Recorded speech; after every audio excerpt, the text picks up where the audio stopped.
Well, welcome to the Blackbox Diaries, Season 1, Episode 2.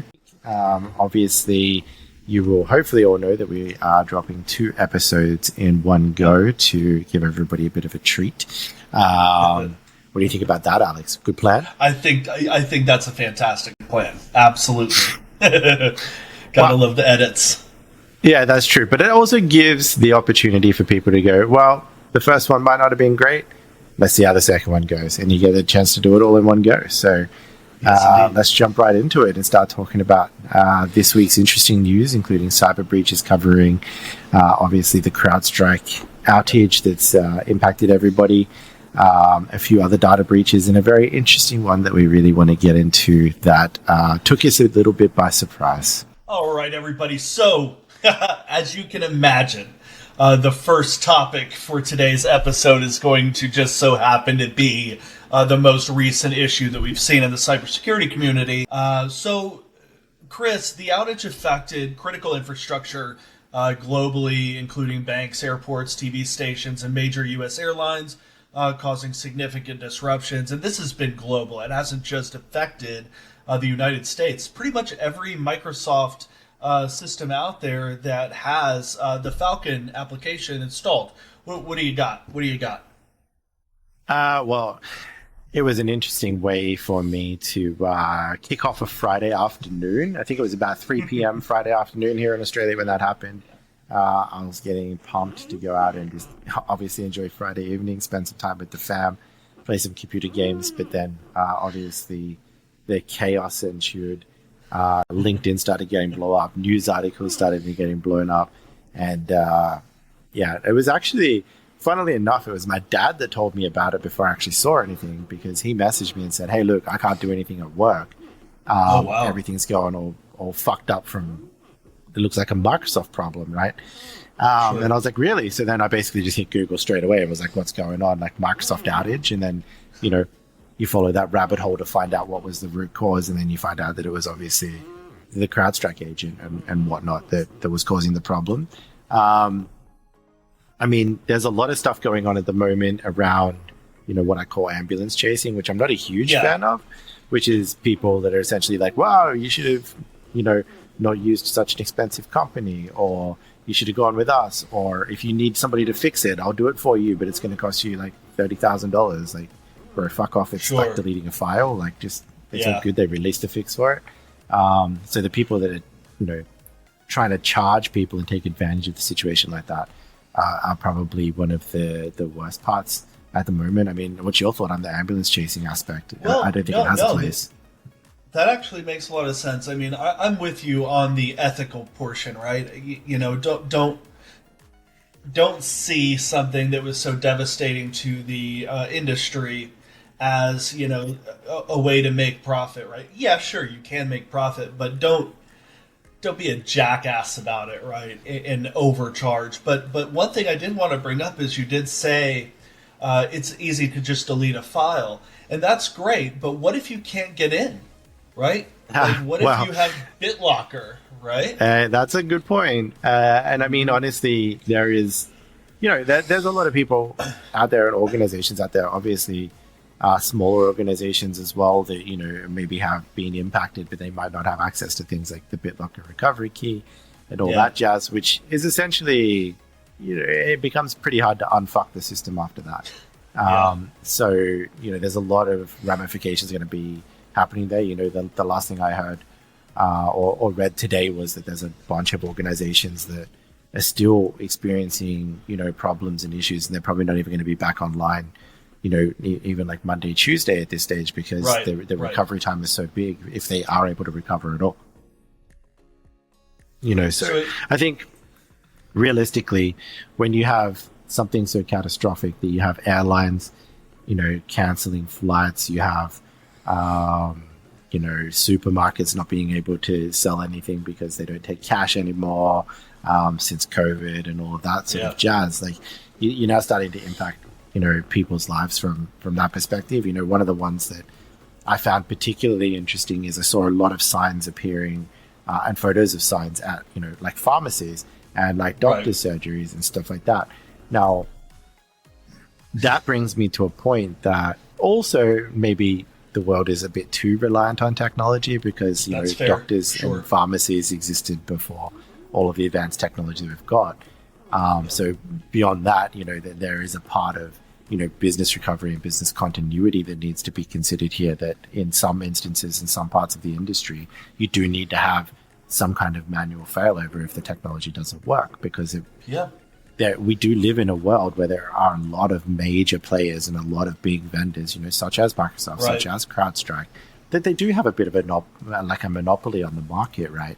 Yeah, So they do, this is a yes. demonstration of how a monopoly on the market can have such a significant impact if something happens, because if you don't have the technology diversity there, then more and more and more and more people are getting impacted in the whole world over. Like if people don't have medications, they don't have doctors, they don't have some of these, fundamental things that they're going to require every day. Like imagine somebody who's reliant on that medication to survive, Sure. and they can't get it because they don't have electronic dispensing.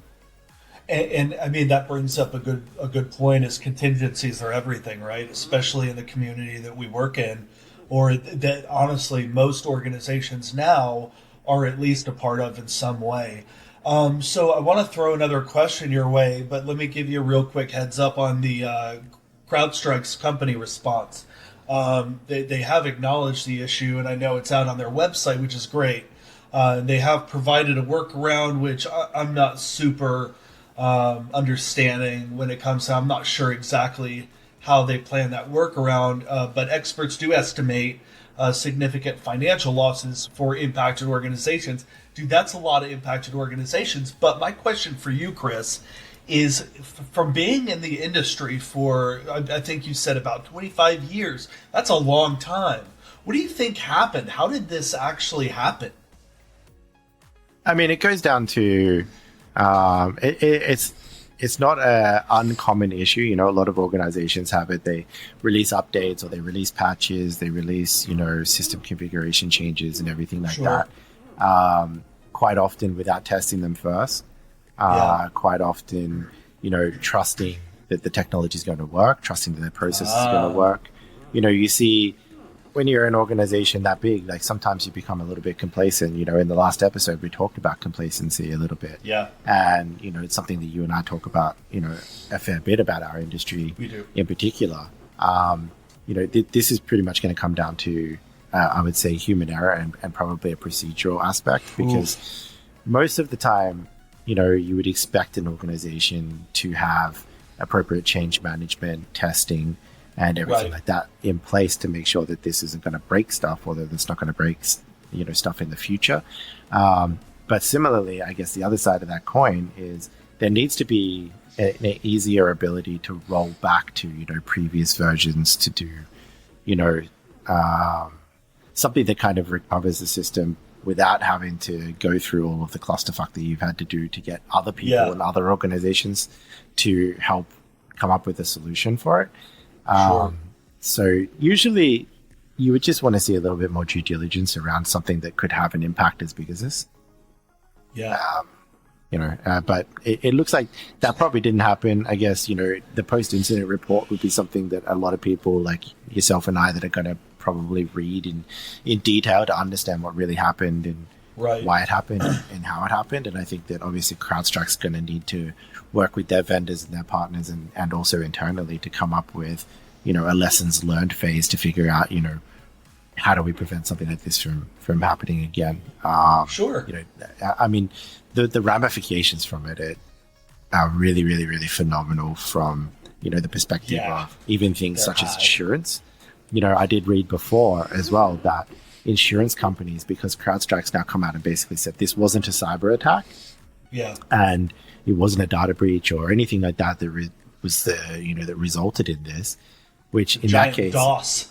yeah, but technically, it is, but technically it's not really a cyber attack per se. So insurance companies are not letting these companies put in a cyber insurance claim to recover any of the money or the lost revenue or anything Sure. like that, or to bring people in to help them fix it. So this is now becoming an expense for organizations. So I think I would be interested as well as a customer to kind of understand if there is some kind of compensation coming from CrowdStrike's way, or if there's nothing contractually that makes them do that. I don't see how they could get past that. That brings me to my literal next question, and we'll finish this section up here soon. But I heard on the radio and several different outlets yesterday, a lot of organizations are blaming Microsoft. Okay, so whose fault is it? That's going to be the question. I think honestly, from what I've read, even though Microsoft's getting the blame, I think that's because realistically, Microsoft's the household name. Like CrowdStrike is very well known in the tech community. It's very well known, right, to people like yourself and me. But if I went to, for example, my parents or my parents-in-law or anything like that, and I said, hey, do you know about what happened with CrowdStrike? They're going to go, no. But if I ask them, do you know what happened with Microsoft? They're going to say yes, because Microsoft's a household name. It's everywhere. So it's probably makes sense why they're, getting the blame, because the public probably wouldn't really understand that. And it kind of goes back to that point we talked about in the last episode around third parties, right? That even though you integrate with third parties, if you're the face of, the incident, or if you're the face of the problem that's happened, you're the blame. Realistically. It's unfortunate that it happens that way, but realistically, I think every organization makes mistakes. Every organization has issues, and this is something that happens every single day with every single vendor, with every single client, customer, and everything like that. It's just because of how widespread this is and how much of an impact it's had on everybody's day-to-day life that this is why it's getting so much coverage. And, I do feel a little bit bad for CrowdStrike, at the end of the day, because they do give a lot back to our community.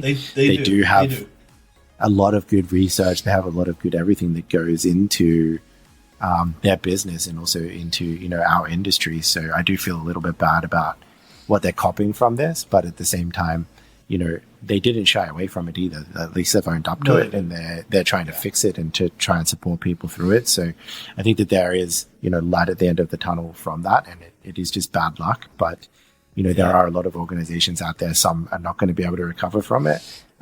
Some are going to lose a significant amount of revenue from it.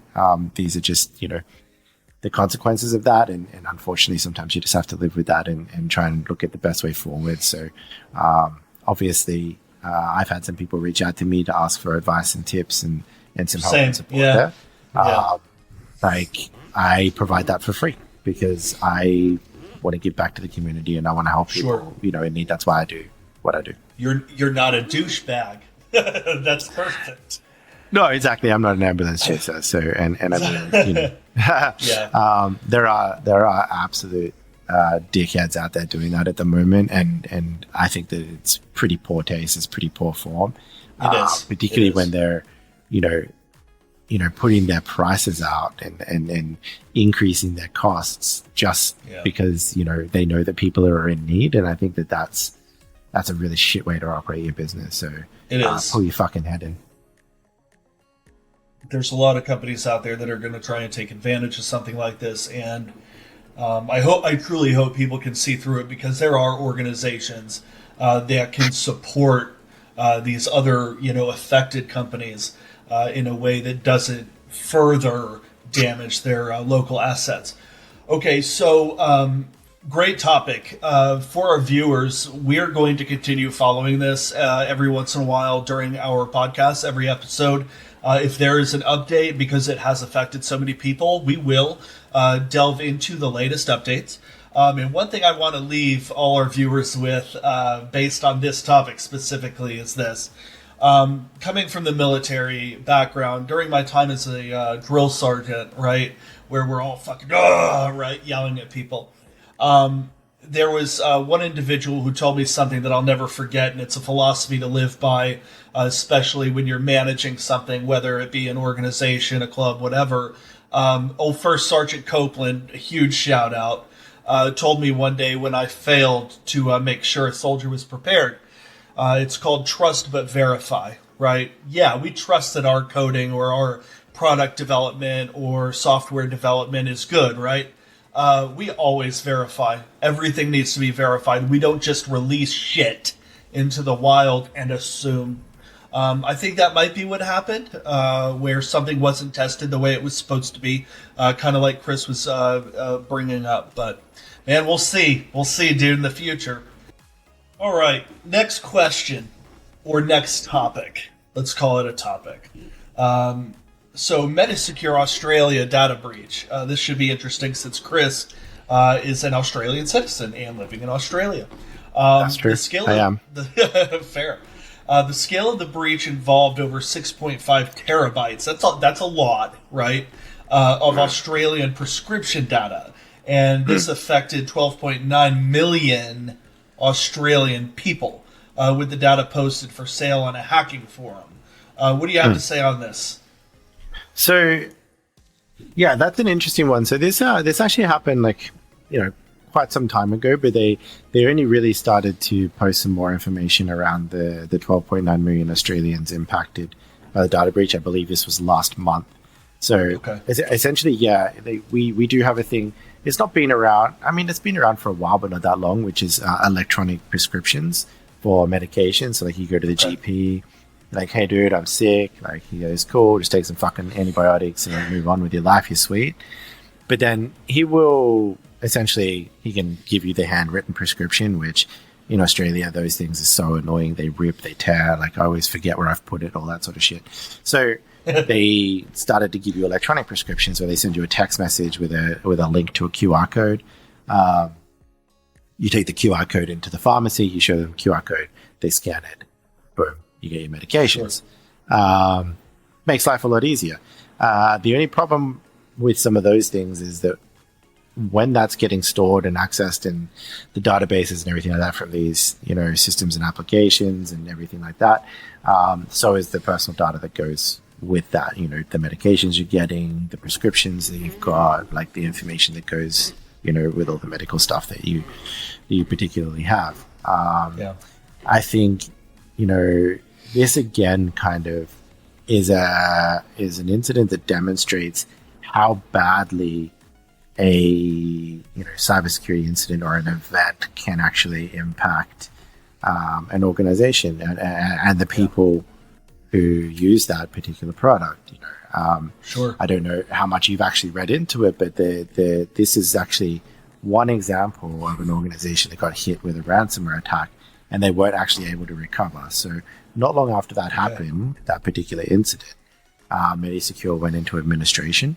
And essentially, they're not going to come out the other side of this in a way that is going to mean that they can continue business, and even after this release, our Minister for Cybersecurity and everything like that, and our National Cybersecurity Coordinator in Australia have said, you should continue to still go and get your medications and use your electronic prescriptions and stuff like that, but how many times does this need to happen before, as a community, as citizens, as Australians, US people, if that eventually gets over there, how do we, continue to trust these organizations with our most sensitive data and continue to use these types of services if we've already been breached? That's rough. Yeah, that is rough. It's tough because what it sounds like you're saying is that organization can't even play the repair game. It sounds like they're just trying to, alleviate or minimize the amount of money that's going to end up coming out to keep them from going to prison. And that sucks, man. It shows you, and it really shows our viewers how essential it is to maintain data and asset management and security across the board, because that company sounds like it was doing really well, and then to hear that one single breach could result in the end of that organization, it sucks. Investigation challenges based on this says here the FTI Consulting, which I'm assuming is an organization over there. Yeah, I think they're the administrators. I think they're the financial administrators. Yeah. Yes. and that they've reported difficulties in identifying specific individuals due to the large volume and semi-structured nature of the data, compounded by Medi-Secure's financial constraints. That's interesting. Well, I mean, honestly, that's one of the things, right? I'm not aware of, if they had cybersecurity insurance. I mean, from the outcomes and the ramifications on the business, I would say Sure. It's likely that they don't have some kind of insurance in place that could have, sorted this out. A lot of the insurance companies have specific incident responders and specific firms that they prefer to use to help their insured clients through a situation like this. It doesn't seem to appear that they have that. And similarly, it doesn't appear that they would have, or that they did have the finances to really, help with the investigation, to invest in the recovery, to, restore business operations. So Right. it is pretty sad to see an organization not being able to recover from this. And it kind of does show the impact. It's sometimes, brings it back to a bit of a reality, because we see a lot of big organizations getting ransomware. We see a lot of companies dealing with cyber breaches, but for the most part, a lot of them seem to recover, less some reputational damage and things like that. But in the instance of when you see one that's actually not, going to come out of it, and particularly when you see things like that they advertise, e-scripts that are sent secure and safe and things like that, you're not really kind of living up to what you're kind of preaching as well. So, I mean, It's fair. they have secure in their name, but it seems contrary to their name for what happened to them, And so Sure. I think realistically, when you're using companies, and that comes down to branding and marketing and all those types of things. When you come up with that, like if you're kind of promoting security in your name, you need to make sure that you're doing a little bit better. I can agree with that. Now, your opinion on this is incredibly important to me. So, I've never even been to Australia, but I assume threat intelligence. You're missing out, buddy. Yeah, I know. It's always been like the great white buffalo for me. Never gotten an opportunity to go. Been all over the world, but not there. We don't have great white buffaloes. We've got great white sharks. So you'll have to. No, that's fair. Maybe I need to change my terminology. That'll help. Yeah. Or maybe I'm just not destined to visit somewhere that I hear is so beautiful. So perhaps one day. So based on your thought process on this situation and understanding more, the environment that it was taking place in, what do you think happened here? Like I guess what I'm asking is, do you think it was an insider threat? Do you think this data breach was an operation that maybe took several months, or do you think it was just a whim? Like, what do they call it? It's a lone wolf. So, to be honest, I'm pretty sure this again was a third-party risk, but at the same time, I also think that the organization themselves just didn't do enough to be secure. I think that sure. Ransomware and whatnot is usually, let's be honest, it's usually user awareness. It's usually somebody's clicked on something, opened something, or it's in a third-party provider that you use or an organization that you partner with.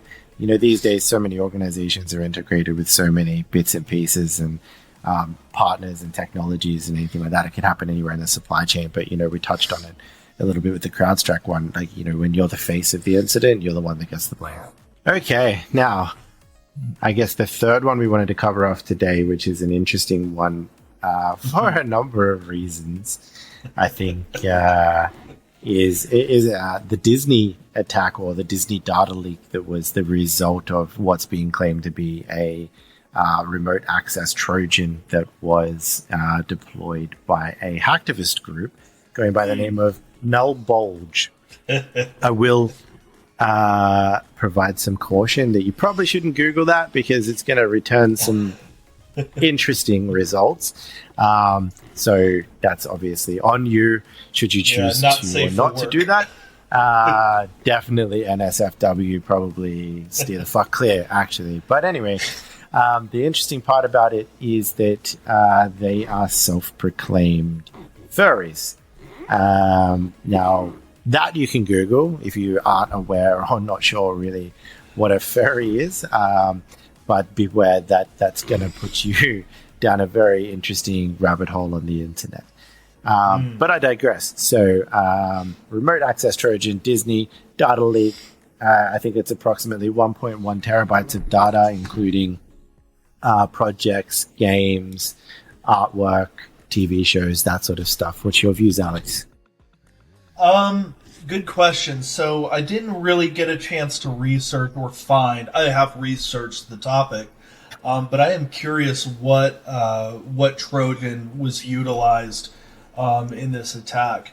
So you see this a lot in our industry and in most recent cyber attacks is the use of remote access Trojans.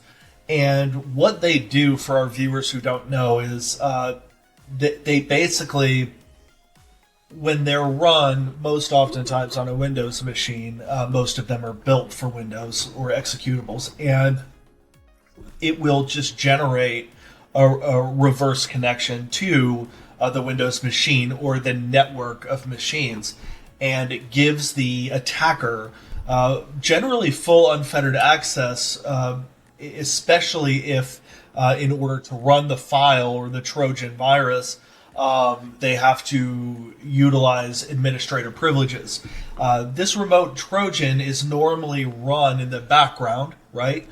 So the user most oftentimes just sees a little black box pop up and disappear very quickly, or if you're a furry with the null bulge group, you might have a little pop-up that has a furry on it. I don't know, right? I didn't get affected by this.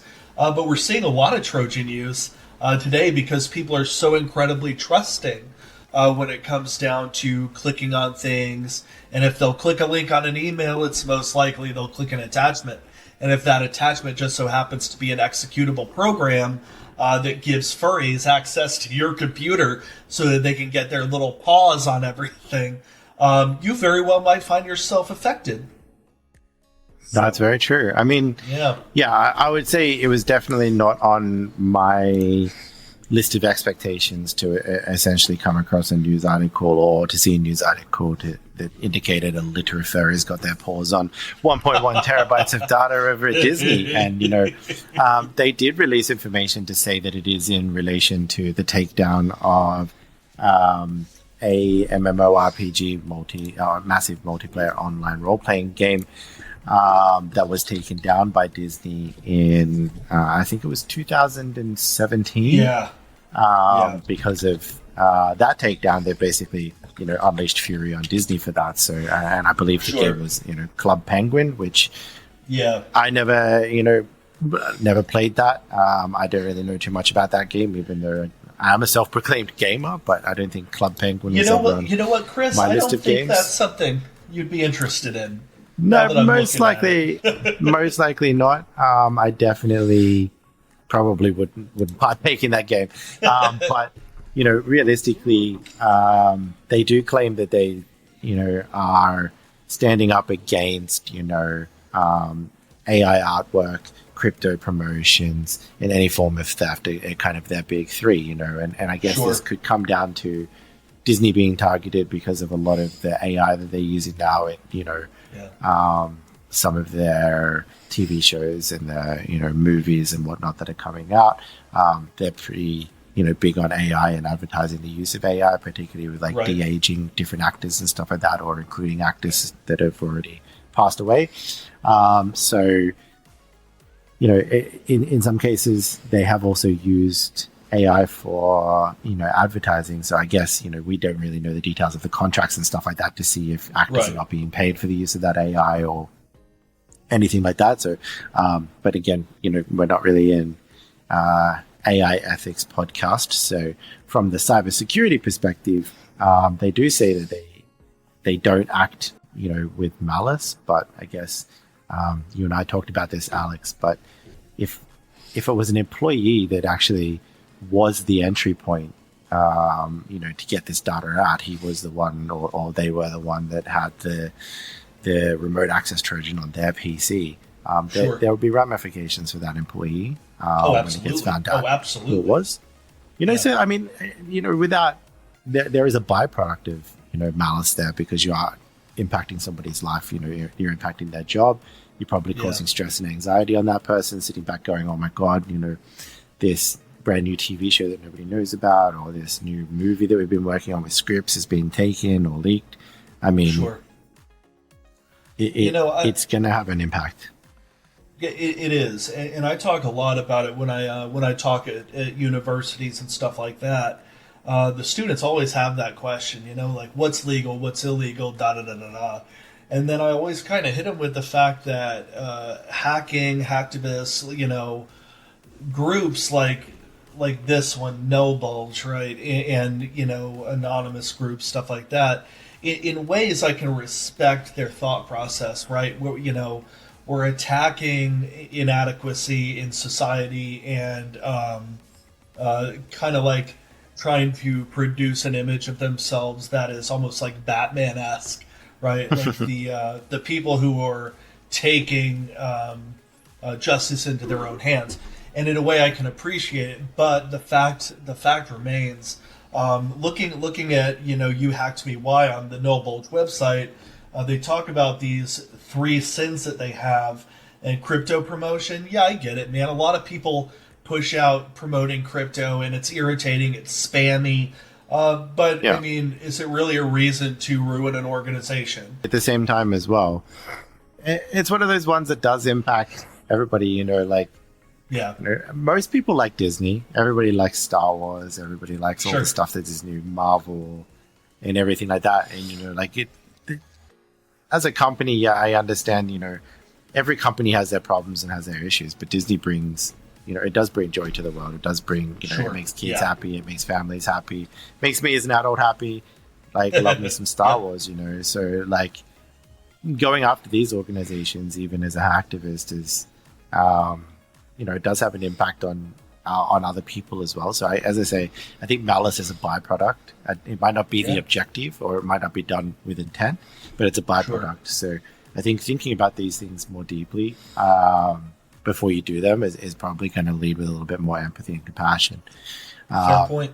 I think the other interesting thing that is kind of struck with me is that the other day I actually did a presentation to a board, and I was talking to them about like the current cyber threats and trends to their particular industry. And hacktivism did come up, and that did surprise me, because it's not something that you commonly hear about a lot in the news anymore. A lot since like all the stuff with Anonymous and everything like that. So it is definitely interesting that after that conversation, then a news article comes out that hacktivism was something that actually occurred at a major organization, and it kind of just revalidates that it is something that organizations do need to be aware of, particularly organizations that do have partnerships and sponsorships and business relationships, because it can be something that could impact you as a cyber risk.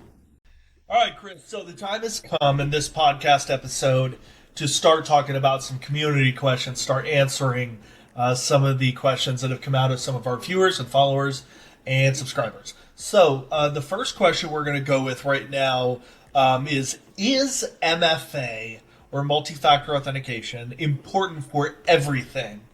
And if not, what if it's a system I don't care about? What do you think? That is a really good question. It is a good Actually, question. short answer, yes. I don't see a reason why you wouldn't put it in place. I mean, and it's funny, because even security people that I talk to and are like, they have password reuse. They have all sorts of stuff that we tell people that you shouldn't do, but they do it anyway.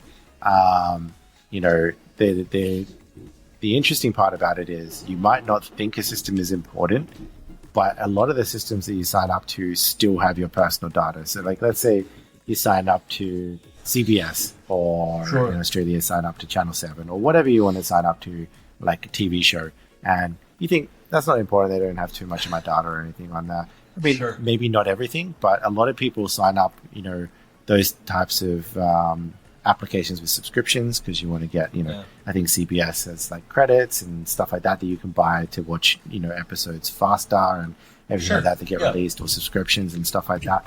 So there is still stuff that you have in the accounts there that are important. And I have been asked this question, like, should I secure the TV channel, streaming apps that I log into because they don't really have my data. It doesn't have my medical data or my bank data. It still has some data about you, and if somebody's trying to target you or if somebody's trying to get your information in particular, maybe they can get enough from, 2, 3, 4, 5 apps that you don't have MFA on, and maybe you've used password reuse across them or something like that. You're probably giving them a little bit too much, and definitely more than they should. So, I mean, pretty much everything these days supports MFA, and realistically, if it doesn't, it probably isn't secure enough that you should consider using it anyway. All right, so I'll challenge you just a little bit. I agree with your thought process, but I know this user was asking, what if it's a system I don't care about? Okay, so I'm going to throw a kind of a what's the word? A scenario? Okay, I figured it out. It's a scenario. So let's say I have a virtual machine that is logged in offline, right? It's not connected to any Google or Microsoft account. Do I still need to use MFA? And you mean it has zero internet access, or? No, it has internet access, but so with Microsoft Windows, if you don't have your system connected to your Microsoft account and you just log in, it's considered an offline install, right? Yeah, and true. I'm just curious, do you think that should also have MFA, and why? Well, I mean, I would say yes. I mean, there's no harm in just having it in general for everything to like ultimately protect yourself. I mean, the main thing is that, the biggest risk there is really password reuse and a lack of strong passwords. I think honestly, if you have strong passwords and you have, you're pretty cluey and switched on, you might get lucky for a while. But if you're using those types of things and you're not really commonly using and implementing MFA, your default thought process is not to be secure. And you're probably somebody who does actually use password reuse a lot. So, you might have the same password on CBS or on, Google or whatever, and you don't have, that multi-factor authentication in place. And I mean, sure. It is becoming, it's no longer really, like, let's be honest as well, and talk about the real side of that MFA is not what it technically used to be anyways. So I think, these days with things like cookie stealing and session hijacking and everything like that, MFA is kind of pointless if, you get to a point where that becomes the attack path and that's how you get access. So there are ways to get around MFA, but for the general everyday person, I think you should put it on everything that you can possibly put it on, to secure yourself. Realistically, the other side of it as well is that a lot of apps and organizations are moving to passwordless security. Okay. So when you start moving down that path and more advanced technologies around that type of access and authentication and zero trust and everything like that, it becomes a bit less important because it just becomes one of the fundamental foundational things that you need to put in place. It's fair. Okay, so that leads us to our next follower question. Should I use a password manager, or is it not necessary if I have multi-factor authentication? So, again, I think, password reuse and password attacks, they're one of the fundamental things that, you go for, like, when you're doing a pen test, when you're doing any type of testing exercise, we search for things like default passwords, default credentials, weak passwords, all those types of things, and obviously password reuse. I think, password managers, a lot of stuff has it for free. Even look at Google and you're using like Google Chrome and stuff like that to log into applications or sign up to applications these days. It gives you the option to use a strong password, when you're creating a user account. So in its own way, it's kind of doing password management, and obviously it has a password manager in the background of, or in the back end of Google anyway, of Google Chrome and everything. So I think most things are going down the path of, putting a password manager in place. I use one, obviously for my family and to kind of uplift the security in my family. I think fundamentally it helps to improve, the security mentality of when you're doing stuff online these days, and obviously we hear about breaches and cyber attacks regularly in the news every day, so it's becoming a household term. So Sure. yeah, I think password managers have their place. There's obviously a lot of good commercial ones out there. There's also some really shit commercial ones out there that Also true. Yeah. they get fucked pretty quickly. So we've come across some in pen tests where you can break into the password managers that they're using. So Yes, sir. Realistically, make sure you choose the best one if you are going to use it. Make sure that also you're not using password reuse for things like your master key to get into the password vault, which is also a common thing to do. So Yes, I think is. they are important. And I think a combination of a password manager with strong passwords as well as MFA is going to be pretty good solution for those at home and those that want to integrate, a little bit more security in their day-to-day life. That's fantastic. So really good points made, Chris. So word from the wise, right, to all our viewers out there.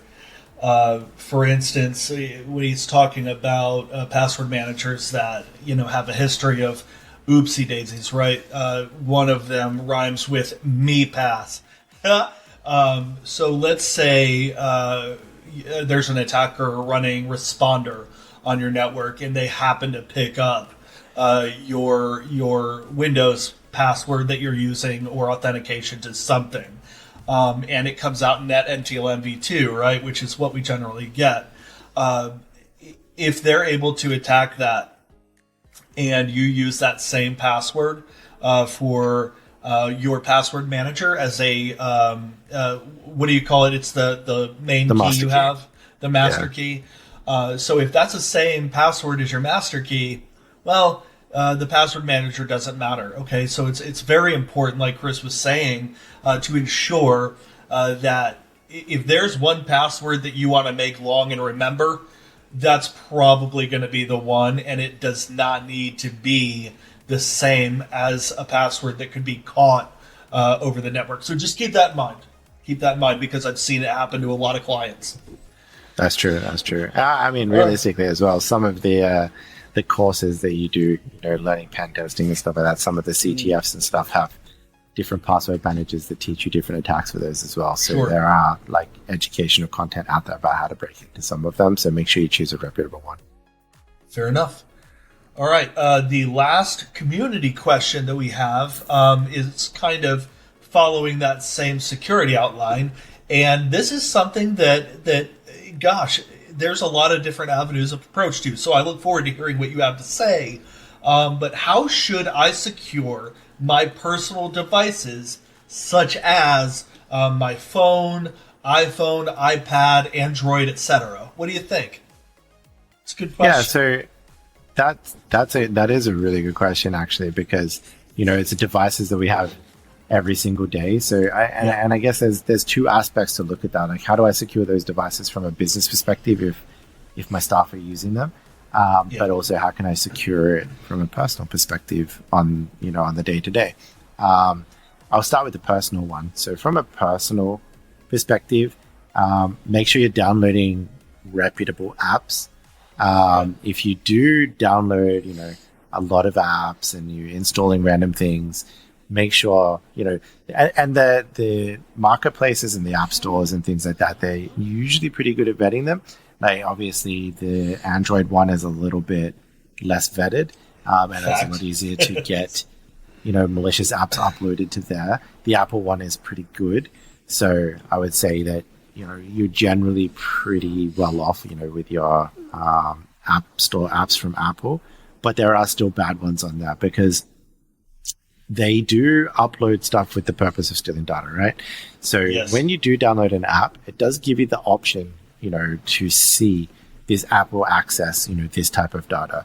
So if that particular list of what that app does access doesn't align to what you're getting the app to do or the purpose of the app for you, then don't install it. Like if you're trying to install, let's say like a game that you want to play, and maybe it's a specific one single thing, exactly what you're going to play, like it's Fruit Ninja or something cool like that. But then all of a sudden, when you go to download it, it says this is going to access your contacts, text messages, camera, that's a no-go because you don't need your camera and your text messages and your contacts and everything like that for that particular game. Right. So make sure that when you're downloading an app, the permissions align to the expectations of what that app should be doing for you. Another thing that you should always do, obviously, if we talk about physical device security, make sure you find my iPhone is enabled, all that sort of stuff so you can find it if it gets stolen. Make sure that you have data backups enabled so that you're, updating and uploading your data to the cloud for backups, so that if something does happen to your data or to your phone, you can restore that. Obviously, back to the previous point, make sure you've got MFA, make sure you've got strong passwords and everything on your iCloud and everything like that so that those backups can't be, tainted, stolen, corrupted, breached, anything like that. And then obviously, if you really feel the need to, you can put, antivirus and stuff on your phone, but it's the same as with your PC. Antivirus can cause, resourcing issues and stuff like that these days. How can we prepare for the potential of insider threats such as disgruntled employees? That's an awesome question, actually. Having been somebody who conducted many cybersecurity audits, for some audity firms, that is something that does get raised as a risk. To be honest, sometimes, and whether there's right or wrong, sometimes that does get raised as something purely because auditors didn't really find much else. They just want to raise something so the report's not empty. But it is a risk, right? It is something that can impact organizations, and it can be, a major cyber incident if something does happen from that perspective, right? So how do you prepare for it? I mean, it does go all the way back to the recruitment process and to the HR processes, right?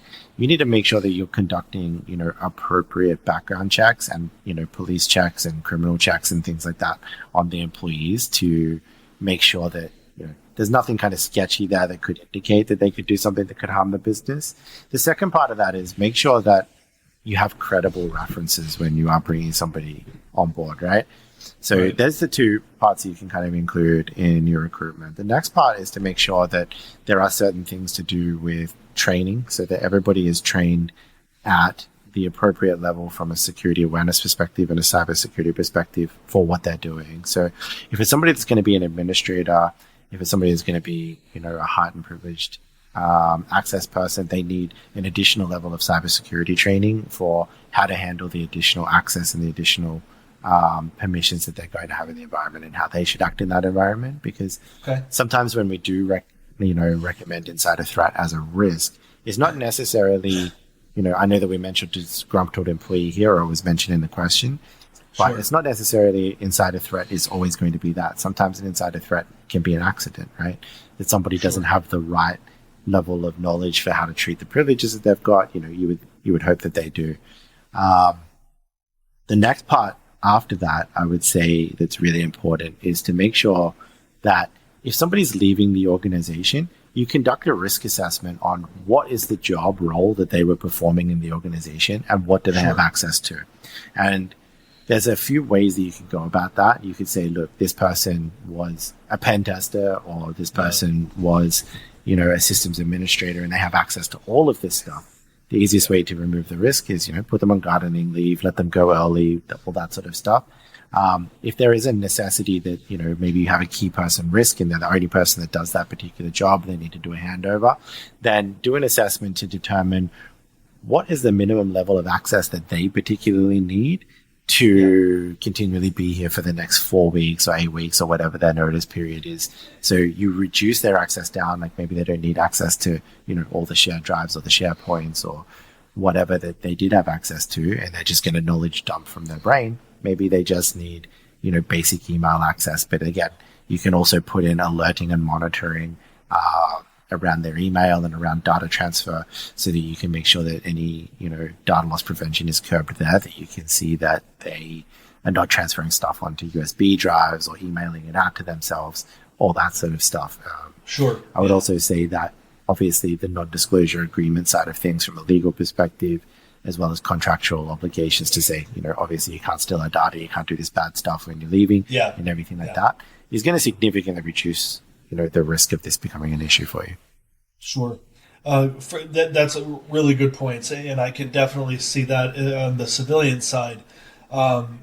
Offering my insight based on a military perspective, having worked, out of specific offices throughout my career, where we're at the departmental level of the military rather than the conventional side. You see a lot of this kind of stuff, but there's also a lot of training that takes place in order to try and counter the possibility of these kinds of threats. But essentially, the training that's being developed at the organizational level should be engaging in a way that speaks to the people within the organization to kind of buy into the assets rather than just a umbrella effect of, hey, take this training and then just say fuck it, right?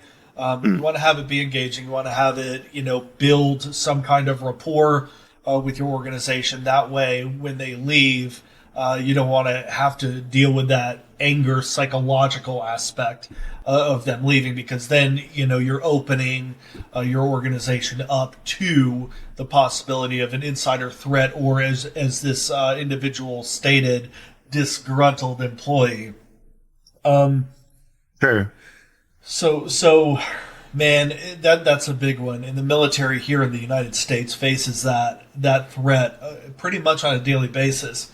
And they also often fail, and I hate to say it because I love the organization, but they fail at properly putting training avenues into place, and then now you see a lot of leaks coming out about the U.S., DOD, and all that bullshit. So for the viewer, don't be a jackass. Develop your organization to have rapport. Leaders need to be leaders. Leaders don't always need to be a jerk, but they also need to be somewhat empathetic to their employees and kind of meet them at a level of understanding when it comes to emotional intelligence and psychological intelligence. That's true. Honestly, yeah. that's 100% true. And I think, Sure. you called out disgruntled employee, in this question. If you're worried about disgruntled employees, or you are a disgruntled employee, just be a better company to work for. Treat people better. Don't be a dick. And if you are a disgruntled employee, go find a better place to work and just let the company, go do their own thing. Like, you don't have to be a disgruntled employee and, cause harm or do something to the organization that could impact them significantly. Just be nicer. Like, the more you hang on to the negative shit, the worse it's going to drag you down. So just go live a positive life and move on. And employers out there, if you're worried about disgruntled employees, then you're already doing something wrong. And on that note, that will bring us to a close for this episode, season 1, episode 2 of the Blackbox Diaries. Thanks for taking the time out of your day to listen to the podcast, engage with us. If you have any questions, if you have any feedback, if you have anything that you want us to discuss in future episodes, drop us a note, drop us a message, comment below. But would appreciate any likes, subscriptions, and things like that across all of the common social media platforms if you feel so kind to do so. But for this week, that's all from us. It is indeed. Like and subscribe. Don't be shy.